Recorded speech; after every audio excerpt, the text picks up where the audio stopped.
वैसे तो जीव मात्र को उत्तानपाद कहते हैं। जो इस संसार में जीवित है वह उत्तानपाद है।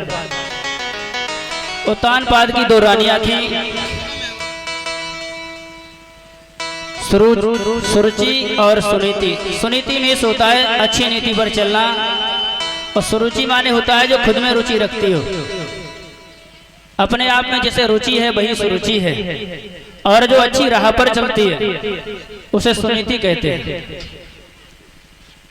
राजा उत्तानपाद के कोई संतान नहीं थी। सबसे पहले उनकी रानी थी सुनीति, और उनके कोई भी संतान नहीं थी। जीवन चल रहा था।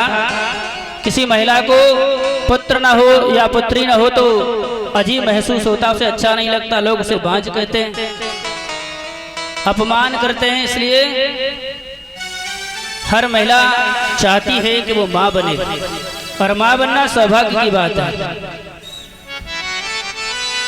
तो एक दिन रानी ने कहा राजा से, रानी सुनीति ने राजा उत्तानपाद से कहा कि हे राजन, हाथियों दंत बिन जान जैसे संत बिन, कामन जैसे कंत बिन लागत बिहोनी है। मंदिर जैसे दीप बिन, बाग जैसे भूप बिन, बाग जैसे कूप बिन, प्रजा जैसे भूप बिन होए छार सोनी है। कायायो वस्त्र बिन, सूरमायो शस्त्र बिन, माता एक पुत्र बिन लागत बिहोनी है। रानी कहती है कहे राजन, जैसे मंदिर हो और उसमें दीपक ना जलता हो तो अच्छा नहीं लगता, बाग हो उसमें कूप न हो, और प्रजा का जैसे कोई राजा न हो तो जीवन संकट में रहता है और व्यर्थ भी है। तालाब हो और उसमें पानी न हो तो वो तालाब किस काम का। ऐसे ही परिवार हो और परिवार में पुत्र न हो, ऐसा रानी कहती है, तो वो परिवार ही किस काम का। और वास्तव में परिवार उसे कहते हैं जहां पर आदर सत्कार होते हों, लोग बड़ों का सम्मान करते हों, उसे परिवार कहते हैं। अब कुछ ऐसे परिवार भी हैं जहां पर माता पिता का आदर नहीं होता, सत्कार नहीं होता। एक कवि जी की लाइन याद आ गई मुझे, उन्होंने लिखा है, कोई मजहब हो वो इंसान से बढ़कर नहीं होता। मजहब में धर्म कुछ कोई भी हो वो इंसान से बड़ा नहीं हो सकता। कोई मजहब हो वो इंसान से बढ़कर नहीं होता। बना लो मोम का शीशे का चाहे संगमरमर का, मोहब्बत के बिना मुकम्मल कोई घर नहीं होता। हुनर देवत्व का व्यक्तित्व में होना जरूरी है।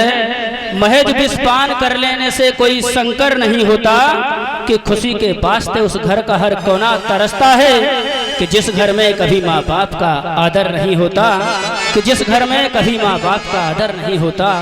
वास्तव में घर उसे कहते हैं जहाँ पर सभी मिलजुल कर रहते हैं, एक दूसरे का दुख समझते हैं, एक दूसरे के काम आते हैं, वह परिवार होता है। यदि ऐसा नहीं है तो वो परिवार है, नाम का परिवार है। यदि आपका कोई भाई है और सहयोग नहीं करता तो नाम का भाई है।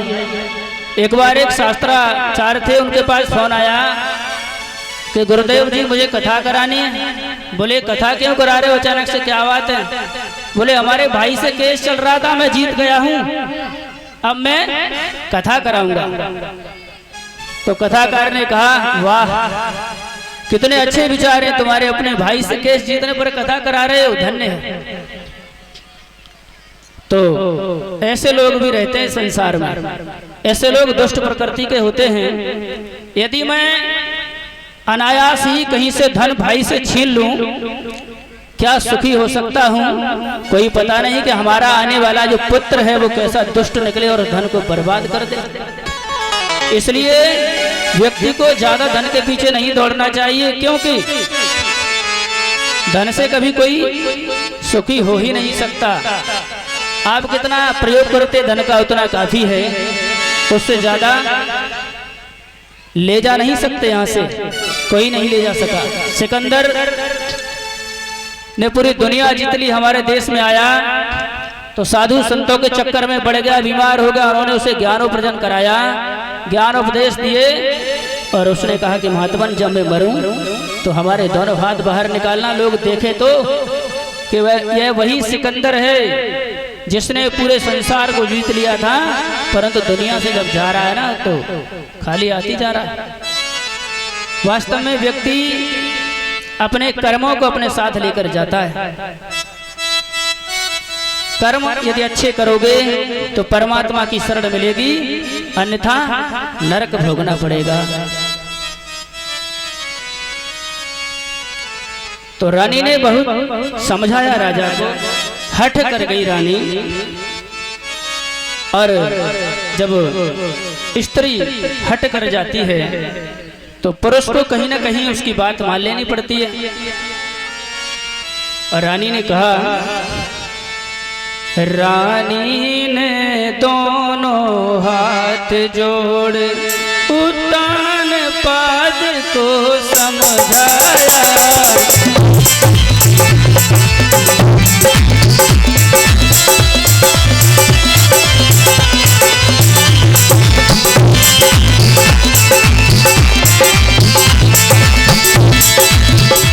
रानी ने दोनों हाथ जोड़ उत्तान पाद को समझाया। नाथ अभागन दासी ने इस दिल पर बटा लगवाया।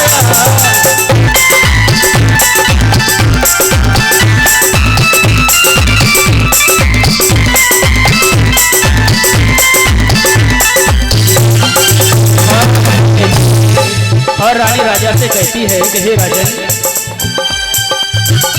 इतने दिन तक संतान नहीं, दुनिया भर हंसी उड़ाती है।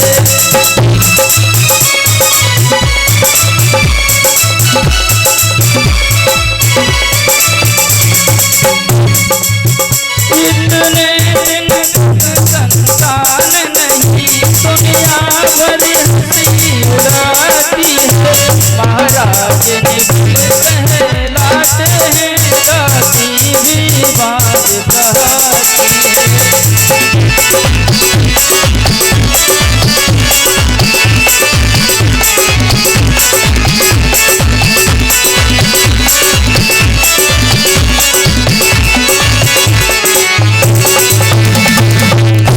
और रानी प्रार्थना करती है राजा से, कहती है कि हे राजन, आप दूसरा विवाह कर लीजिए।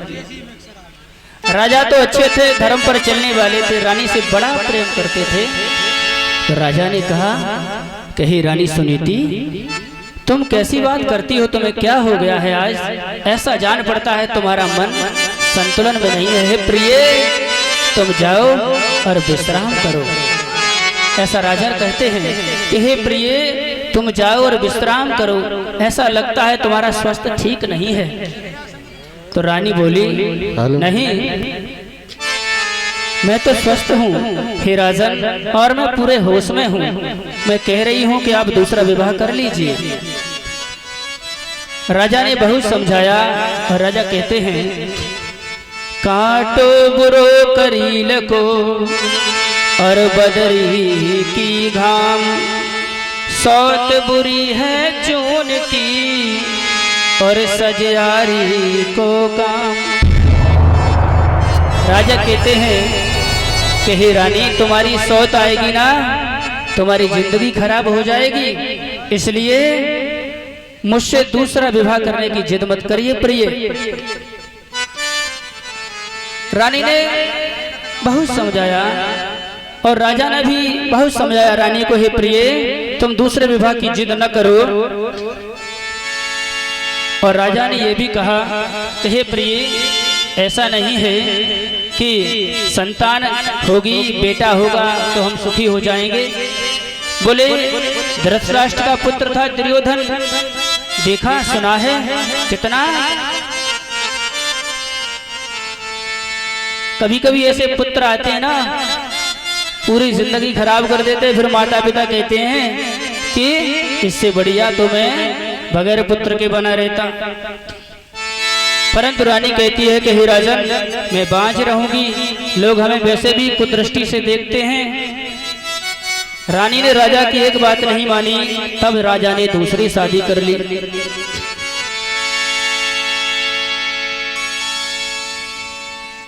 और राजा ने दूसरी शादी कर ली तो राजा दूसरी रानी को लेकर महलों में आए। और जैसे ही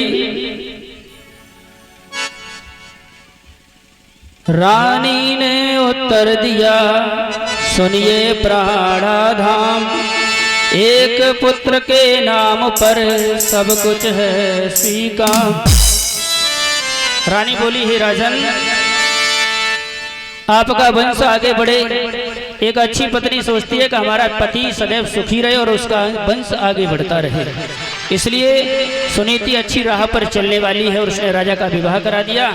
और राजा दूसरी रानी लेकर आए तो क्या हुआ, देख न सकती थी मगर, दूसरी रानी का नाम सुरुचि है। सुरुचि सौत का रूप, खड़ी द्वार पर हो गई बोली कपटी भूप। बोले, हे राजन, तुम तो बड़े छली हो, कपटी हो, तुम्हारी तो पहले से ही एक रानी है और वो तुम्हारी बड़ी प्रिय है, मैंने सुना है। और वो कहती है, जब एक तुम्हारे रानी थी तो मुझे व्यर्थ ले आए हो।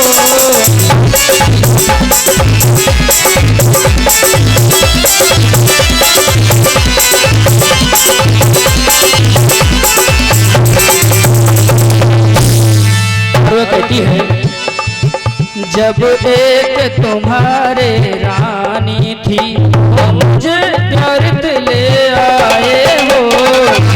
यह के लिए मुझको क्या भार झाँकने आए हो।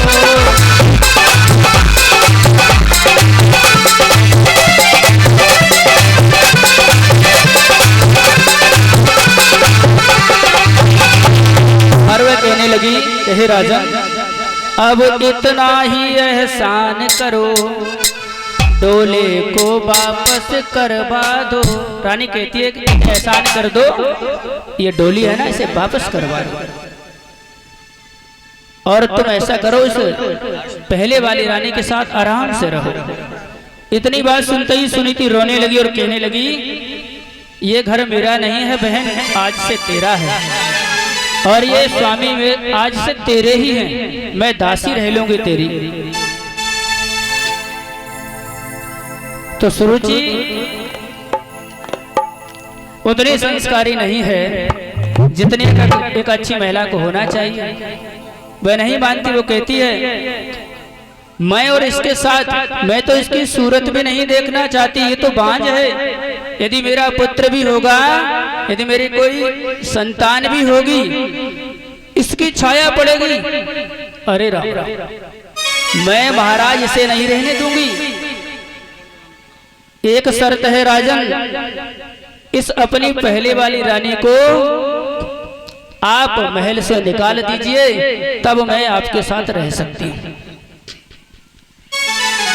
अब राजा विवश है। राजा तो सुनीति जैसा जैसा कहती हैं वैसा वैसा कर रहे हैं। सुनीति कहती है कि हे राजन, जैसा भी ये चाहती है आप वैसा ही करिए। वो इसलिए कह रही है कि राजा का नई रानी के साथ वैवाहिक जीवन अच्छा चलेगा तो ज्यादा अच्छा रहेगा, तब संतान उत्पत्ति होगी, राजा का वंश बढ़ेगा। ऐसे विचार हैं सुनीति के। तो सुनीति ने राजा को समझाया, बोले हे राजन, आप आदेश दीजिए, मैं गांव के बाहर खेतों पर झोपड़ी बना के रह लूंगी आराम से, आप महलों में रहिए। कर्म राज तुर जंग चढ़े, कर्म से राज छत्रपत होई, कर्म से नारी सुलज्ज मिले, और कर्म से पति पंचन में रोई। सब कुछ कर्मों पर निर्भर करता है। सुनीति के कर्म बड़े अच्छे। कर्म किए 10 कंधर ने, सोने लंक छिनक में खोई, 20 भुजा 10 शीश कटे, हिल की भर नारे मंदोदर रोई।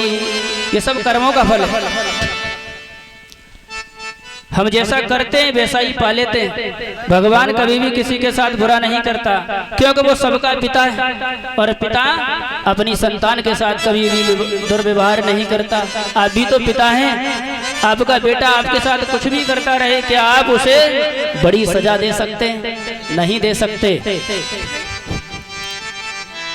हर पिता तो पालनहार है, पालन करता है, तो वो दुख कैसे दे सकता है?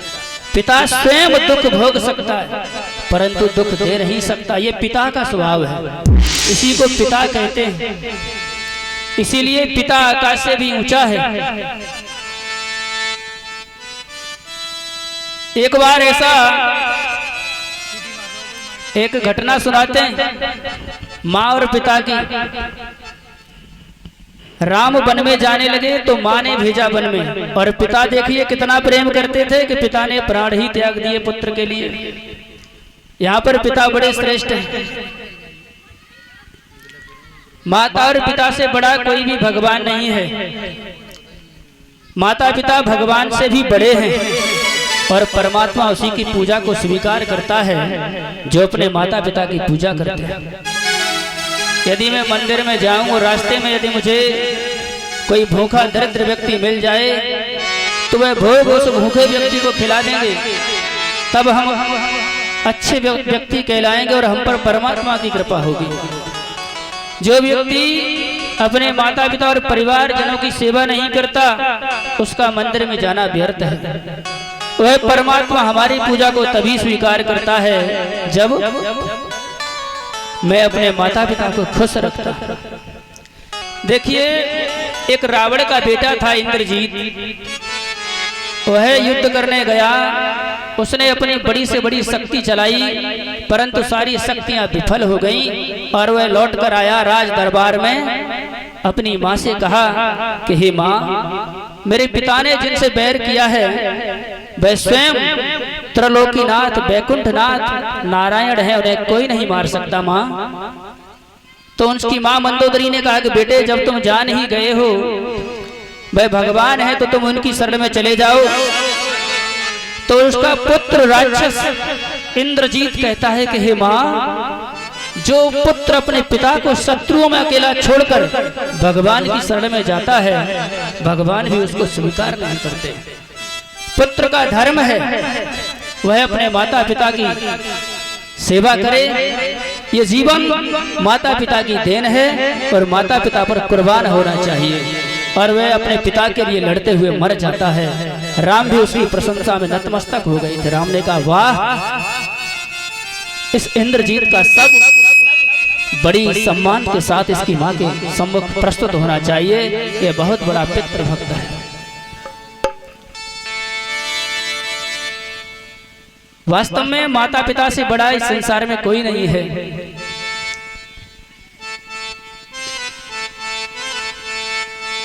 तो हम लोग जैसा कर्म करते हैं वैसा ही पाते हैं।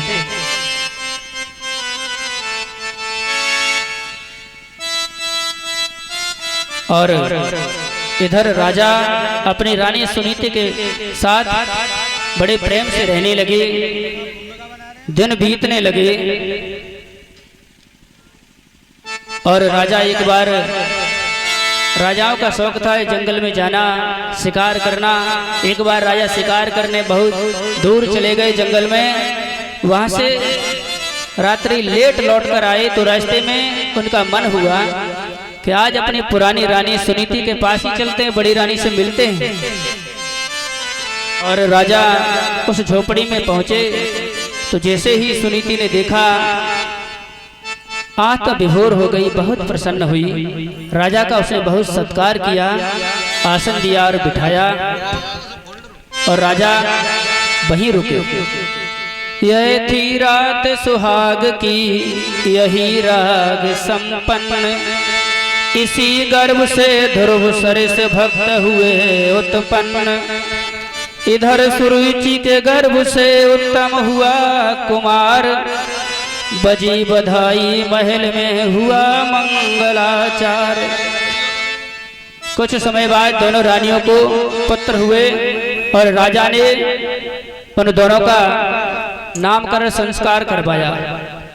एक पुत्र सुरुचि का है, सुरुचि के पुत्र का नाम है उत्तम कुमार और सुनीति के पुत्र का नाम है ध्रुव।